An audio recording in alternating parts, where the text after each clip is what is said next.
Selamat berjumpa kembali dalam layanan audio Sahabat Seperjalanan. Hari ini adalah hari Kamis 3 Agustus 2023. Tema renungan saat teduh kita dengan judul Pertengkaran Antar Saudara. Firman Tuhan terambil dalam kitab Obadya pasal pertama ayat yang ke-12.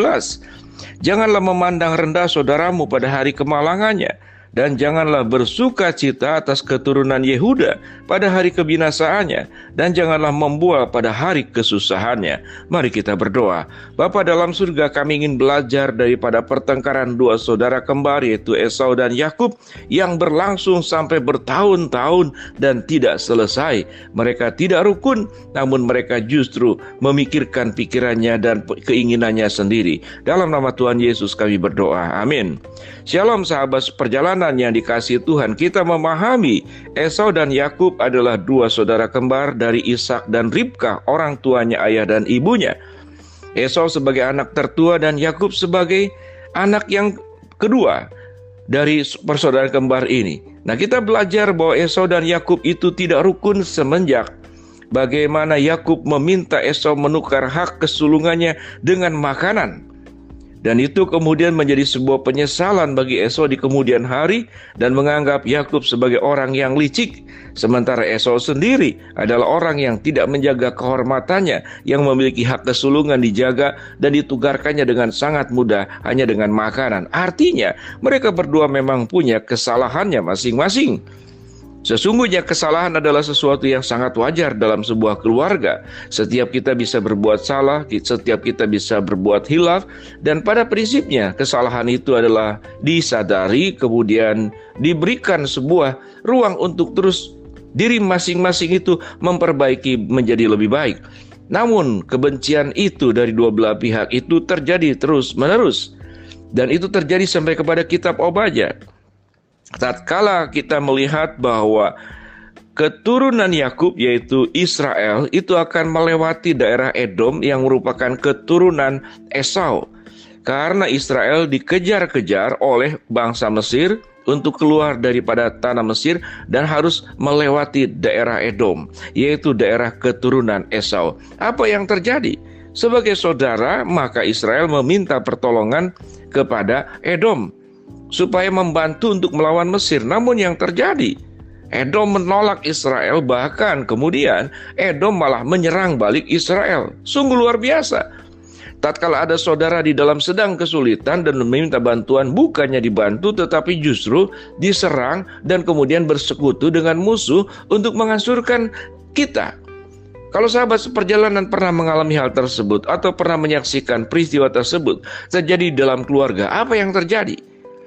Bahwa saudara kita yang seharusnya menolong kita, melindungi kita, memproteksi kita, justru merekalah yang bersekongkol dengan pihak luar untuk menghancurkan diri kita. Sahabat seperjalanan, kalau kita jadi korban, bagaimana rasanya? Sakit luar biasa. Tentunya saya berdoa sahabat seperjalanan bukan sebagai pelaku yang berbuat demikian. Seperti Edom yang merupakan keturunan Esau. Seharusnya kala melewati daerah Edom, Israel dilindungi. Dan kemudian bersama-sama antara Edom dan Israel, kemudian mereka berjuang untuk melawan musuh, yaitu orang-orang Mesir. Namun yang terjadi tidaklah demikian. Sahabat seperjalanan yang dikasihi Tuhan, sehingga Alkitab mengajarkan dan memberitakan lewat pesan daripada nabi kecil yaitu Obadya. Firman Tuhan berkata bahwa Edom itu akan dihancurkan karena kesombongan dan bersuka cita atas kegagalan Israel. Kenapa dikatakan bersuka cita atas kegagalan Israel? Ya karena dia benci, karena dia iri. Sehingga tidak lagi memandang itu saudara, keluarga atau bukan, tidak peduli. Maka catatan dalam ayat ke-12 dikatakan, jangan memandang rendah saudaramu pada hari kemalangannya, dan janganlah bersuka cita atas keturunan Yehuda pada hari kebinasaannya, dan janganlah membual pada hari kesusahannya. Sahabat seperjalanan yang dikasihi Tuhan, memandang rendah saudaramu dan pada hari kemalangannya engkau bersuka cita, dan pada hari kebinasaannya engkau membual. Artinya ada kebohongan bahwa akan ditolong, tapi ternyata apa yang terjadi? Yang terjadi mereka bersengkongkol dengan pihak musuh untuk menghancurkan saudaranya sendiri. Sahabat seperjalanan, peristiwa-peristiwa ini seringkali terjadi di dalam keluarga. Sehingga tema renungan yang kita pelajari hari ini adalah pertengkaran antar saudara. Pertengkaran antar saudara. Kalau lebih tua lagi sejarah daripada di dalam Alkitab, bagaimana Kain membunuh Habel. Kondisinya sama.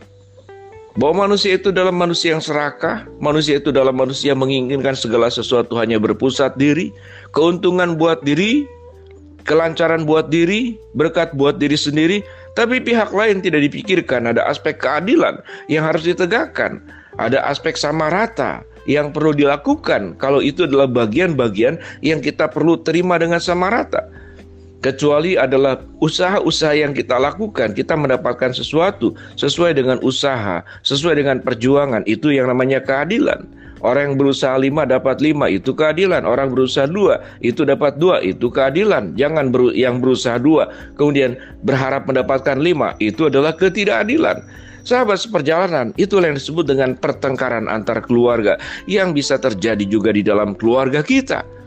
Baik antar papa dan mama, suami istri, antar adik dan beradik, antar anggota keluarga satu dengan yang lain. Mereka terlahir dari kandungan yang sama, namun setelah mereka besar bukannya saling mendukung, saling menopang, saling rukun, saling bekerja sama, tetapi justru adalah saling menghancurkan, saling menggosipkan, saling mengfitnah, saling mengarang cerita-cerita yang seburuk mungkin, agar orang yang kita tidak suka, padahal dia adalah anggota keluarga sendiri, mereka hidupnya itu hancur. Sehingga catatan di dalam Alkitab pada ayat ke-12 apa yang dikatakan, janganlah memandang rendah saudaramu pada hari kemalangannya, dan janganlah bersuka cita pada hari kebinasaannya, atau engkau membual pada hari kesusahannya. Sungguh luar biasa betapa sempurnanya sebuah dosa karena iri hati. Betapa sempurnanya sebuah dosa karena ketidaksenangan, karena kebencian, karena dendam. Bukankah kita sadar dan tahu setiap orang itu punya kekurangan? Sebagaimana penjelasan tadi tentang Esau dan Yakub, dua-duanya punya kekurangan, dua-duanya punya kesalahan. Kalau kemudian bisa diselesaikan lebih awal, tidak perlu sampai berlarut-larut, bertahun-tahun, puluhan tahun, ratusan tahun, turun-temurun. Kebencian itu diturunkan kepada keturunan kita. Sedangkan yang namanya keluarga, apa yang perlu kita turunkan ke dalam keluarga? Yaitu nasihat-nasihat, teladan-teladan tentang kerukunan, saling menopang, saling mendukung. Karena orang yang terdekat, yang saudara dan sedaging, bukankah saudara-saudara kita sendiri? Biarlah kita tidak lagi menjadi pribadi-pribadi, kelompok-kelompok, yang kemudian mengulang sejarah-sejarah buruk yang terjadi seperti contoh di dalam Alkitab tentang Esau dan Yakub. Bila kita menjadi keluarga yang rukun, keluarga yang mengedepankan tentang kasih Kristus, keluarga yang memahami tidak ada satu seorang pun yang sempurna, setiap masing-masing ada kesalahan. Kalau ada pihak lain yang berbuat salah, bukankah Tuhan yang kita sembah adalah Tuhan yang mengasihi dan mengampuni? Baiklah kita melakukan, mempraktekkan apa itu kasih dan apa itu pengampunan dalam keluarga kita. Sahabat seperjalanan, saya berdoa agar anggota keluarga kita hidup dalam kerukunan dan tidak terjadi pertengkaran antar saudara, sehingga Tuhan dimuliakan, Tuhan diagungkan, dan rumah tangga kita akan diberkati oleh Allah. Tidak hanya rumah tangga dirimu, tapi rumah tangga anggota keluargamu yang lain. Mari kita berdoa. Bapa dalam surga, terima kasih buat kebenaran firman Allah yang sudah kami pelajari. Hamba-Mu berdoa buat sahabat perjalanan yang sedang sakit, Tuhan jamah sembuhkan. Sahabat perjalanan yang sedang menghadapi masalah, Tuhan bukakan jalan. Sahabat perjalanan yang sedang berdoa mengharapkan sesuatu, Tuhan kabulkan dengan cara dan waktunya Tuhan. Dalam nama Tuhan Yesus kami berdoa, amin. Shalom sahabat seperjalanan, jangan bertengkar antar saudara, antar keluarga. Biarlah hidup kita sebagai keluarga yang rukun berdasarkan kasih Kristus. Shalom.